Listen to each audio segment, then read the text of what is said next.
fondateur et CEO de Live Mentor et vous avez écrit un livre, La méthode Live Mentor, 12 étapes pour libérer l'entrepreneur qui est en vous, qui est paru le 17 mars aux éditions Alizio. Pour commencer, est-ce que vous pouvez nous présenter en quelques mots la méthode Live Mentor?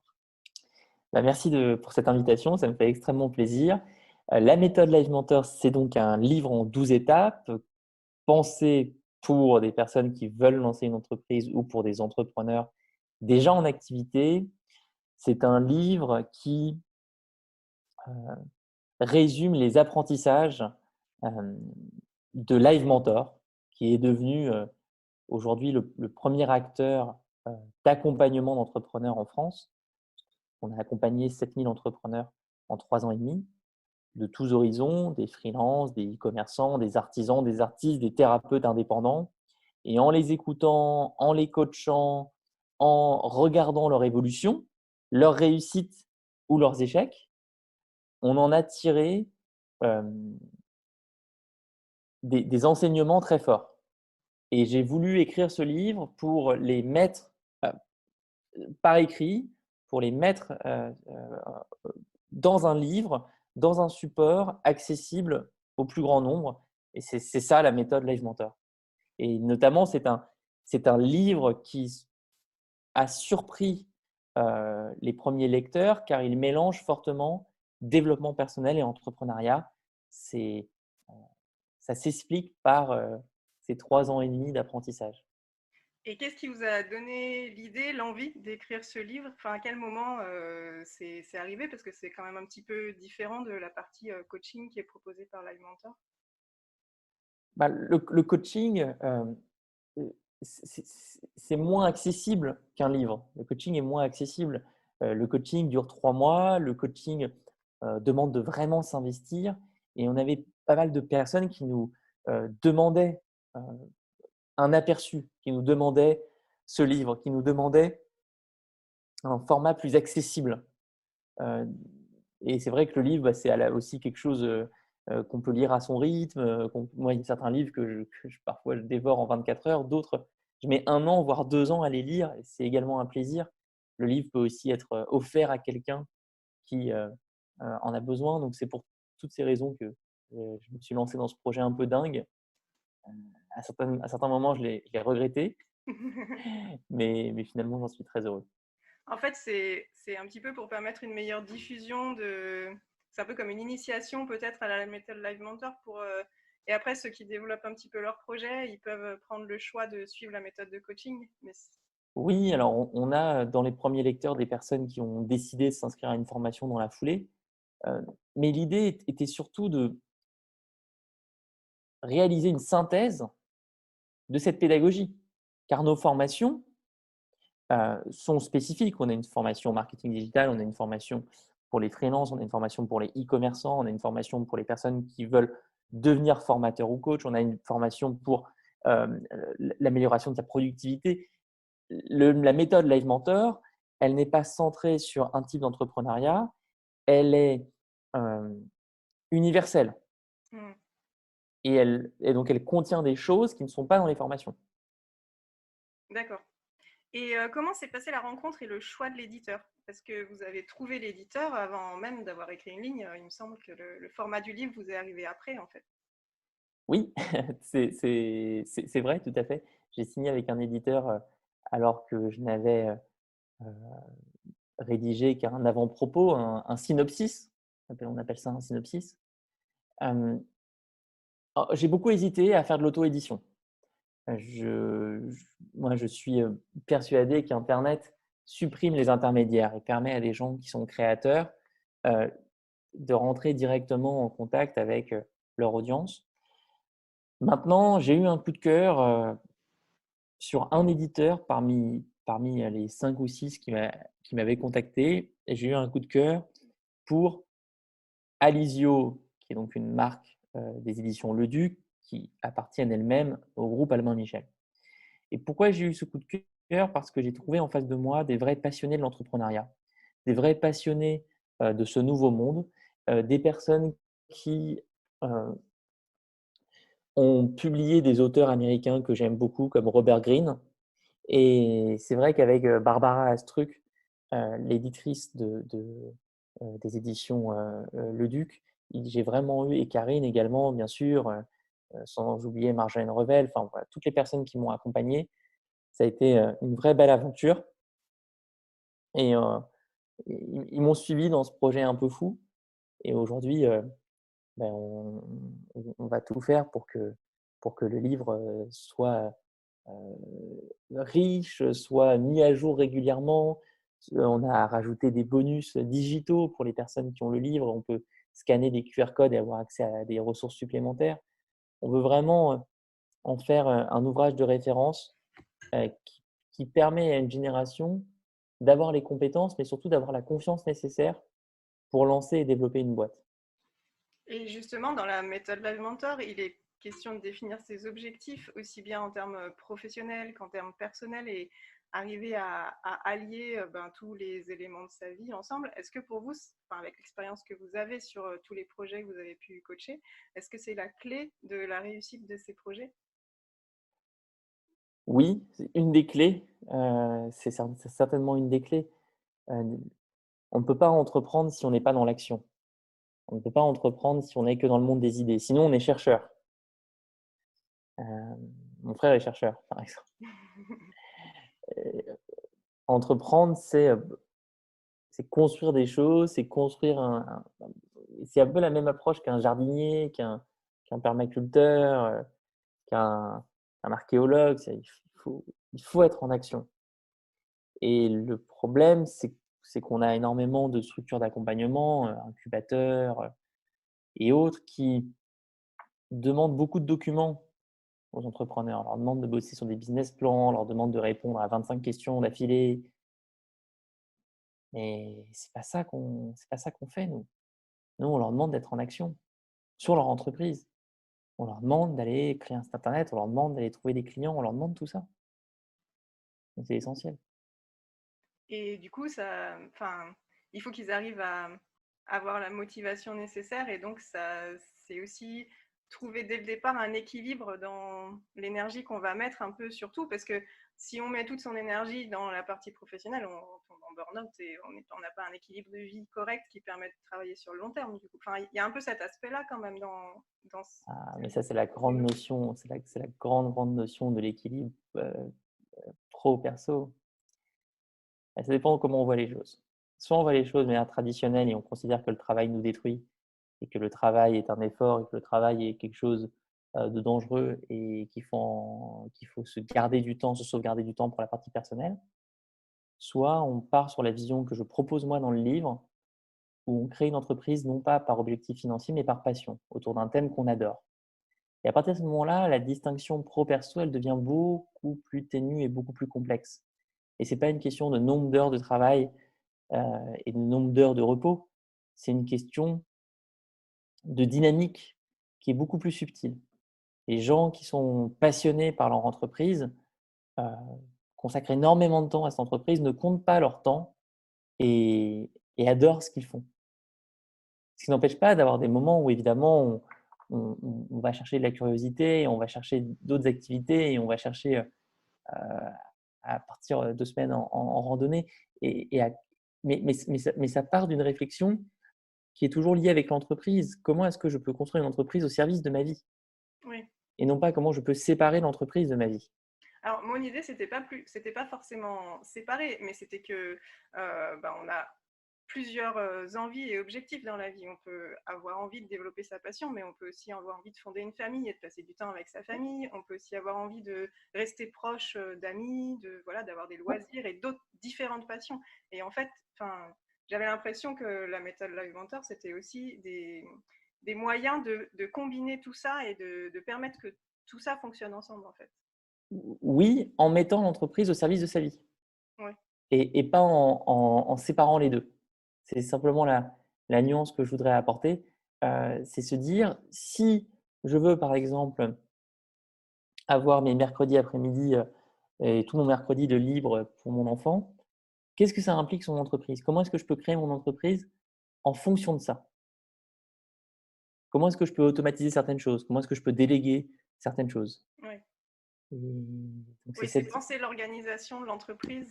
c'est Voilà. ça. Et c'est pour ça que je suis très, très vigilant avec le discours qui est l'entreprise peut nous détruire. C'est un discours de peur. On ne prend jamais des bonnes décisions quand on a peur. Oui. Je préfère avoir des réflexions beaucoup plus stratégiques sur je veux ça et je veux ça. Comment je paramètre mon entreprise pour me le permettre?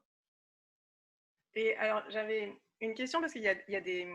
Bah, du coup, j'ai un peu l'impression que Live Mentor, ça apprend aux personnes à jardiner la graine qu'ils ont en tête pour pouvoir permettre à leurs fleurs d'éclore et puis peut-être de faire un jardin même.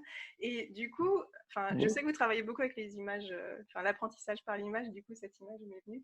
Mais du coup, en fait, si justement l'idée de départ, elle germe tellement bien que d'autres veulent se l'approprier et d'autres entreprises peuvent avoir des meilleurs moyens de production et donc s'approprier l'idée de départ et faire que la personne qui était porteur du premier projet, donc ça c'est plutôt pour les produits en fait, mais la personne qui était porteuse du premier projet, elle perd en rentabilité. Dans ces cas-là, vous conseillez quoi de repartir sur une nouvelle idée? Parce que au final, le combat là, il est un petit peu vain. Si... Je n'ai jamais vu ce cas se produire. Je n'ai jamais Ouais, vu ça ce s'est cas se pas passé. produire et je crois qu'on en revient encore une fois à une culture malheureusement populaire de la peur. J'ai peur qu'on me pique mon idée. J'ai peur qu'un gros concurrent arrive. J'ai peur de ne pas réussir à en vivre. Et donc toutes ces peurs paralysent le cerveau au lieu de se concentrer sur des questions comme comment je peux créer une entreprise qui construit des barrières à l'entrée. J'en parle dans l'étape sur la communauté, dans la méthode Live Mentor. Comment je peux créer une entreprise qui ne peut pas se faire déboulonner aussi facilement?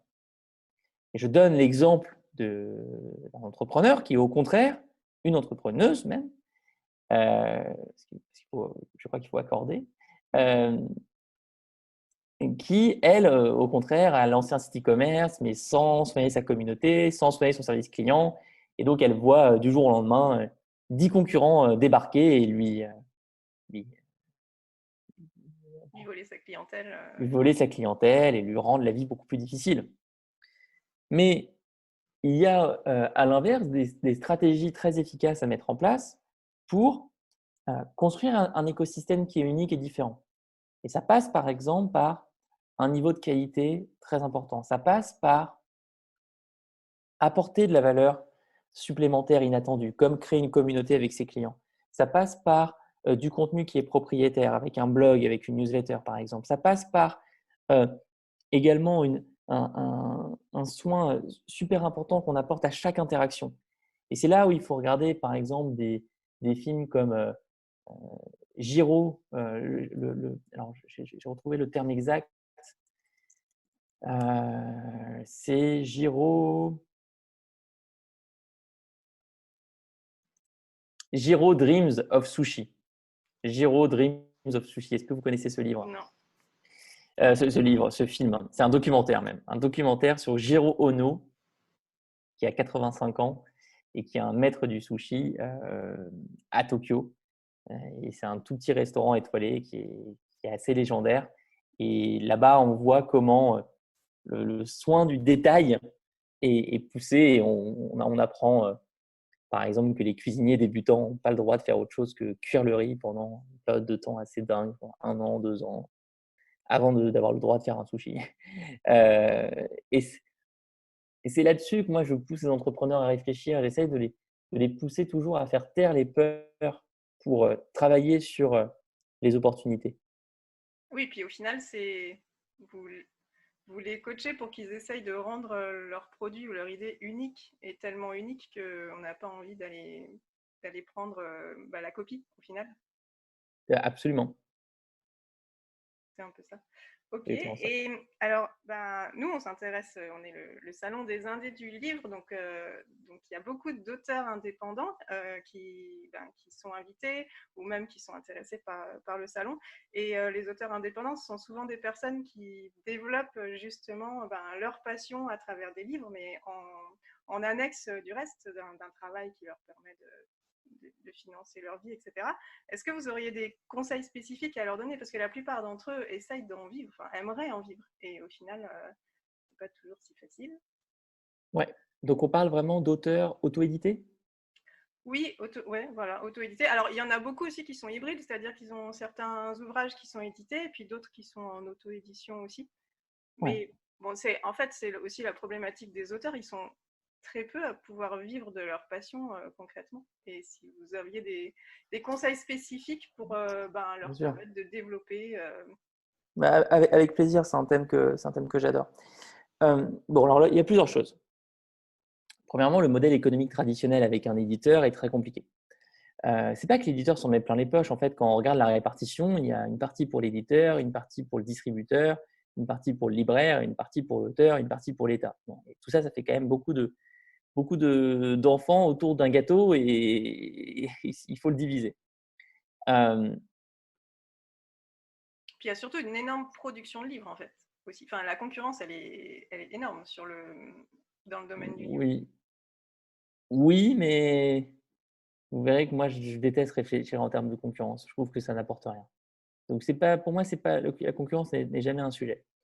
Euh, le premier point, c'est effectivement, si je m'auto-publie, je vais avoir une marge plus importante. Et donc là, il faut maîtriser des systèmes comme Fantastic Book qui permettent d'envoyer un PDF et d'avoir une entreprise, Fantastic Book en l'occurrence, mais il y en a d'autres, qui impriment le livre à la demande et je peux mettre un bouton sur mon site internet, les gens l'achètent et eux s'occupent de l'expédition et de toute cette logistique qui est très pénible à gérer quand on est auteur. Et c'est clair que si on a créé une communauté autour de soi et qu'on se prend de passion pour la communication en ligne, ce que tout le monde devrait faire, on peut générer chaque mois des centaines de ventes sur ses livres en auto-édition, voire plus, et en faire quelque chose qui permet de vivre.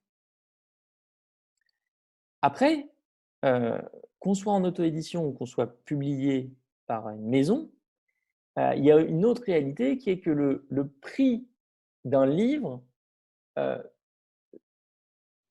rend l'équation économique par défaut très, très complexe.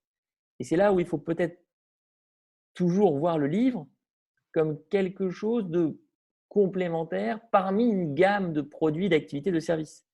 Il y a énormément d'écrivains qui utilisent le livre pour faire connaître une activité de conférencier, faire connaître une activité de formateur, faire connaître une activité de consultant. Et ça, c'est très intéressant. Ou alors, il faut voir le livre comme un point parmi une gamme de livres et d'avoir ce panel de livres qui, euh, qui vit. Dans tous les cas, ce qui est essentiel, c'est de ne pas être dans un monde, je publie mon livre, je ne fais que ça, j'écris, j'envoie un PDF à quelqu'un, et ça s'arrête là. Non, il faut créer plus, il faut organiser des événements, des workshops en ligne ou en présentiel, il faut avoir un blog, il faut prendre la parole dans des médias, il faut diffuser le message bien plus Faut largement. diversifier l'activité et Oui, pas. Ouais. diversifier et pas s'enfermer dans simplement l'écriture. Ça ne fonctionne pas. Et puis au final, c'est aussi extrêmement euh, enrichissant d'avoir ces échanges, ces interactions avec une communauté. Ça nourrit énormément. Et du coup, vous avez dit tout à l'heure que vous aviez pensé à l'auto-édition.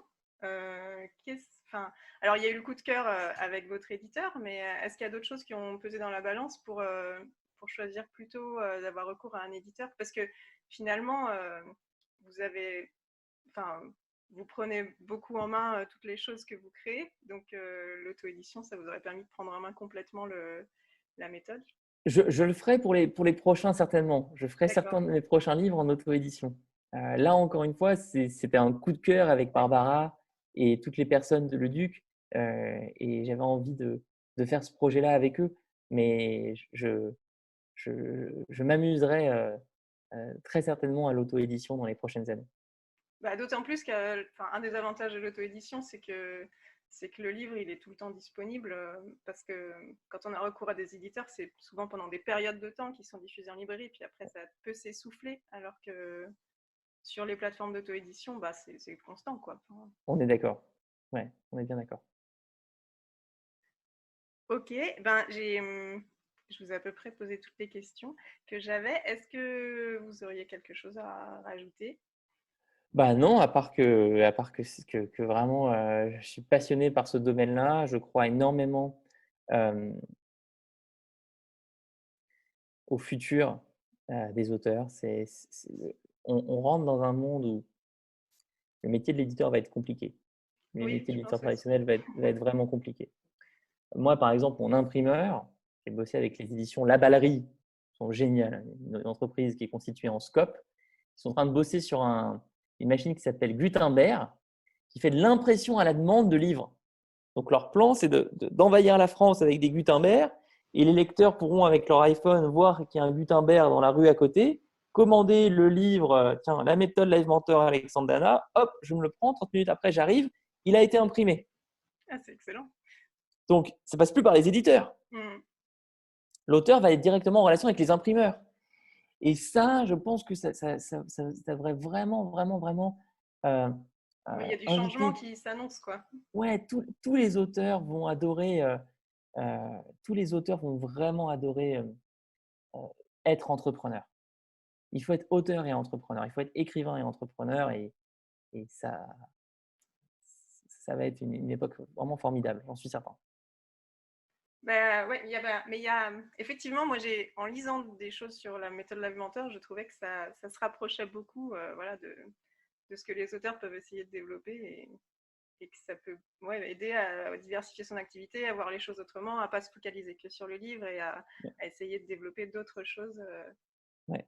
Parce que il y a plein d'auteurs indépendants qui essayent de faire connaître, mais c'est pas évident de savoir quelle technique adopter, etc. Donc c'est peut-être bien d'avoir les conseils aussi pour pouvoir Ouais, développer tout ça.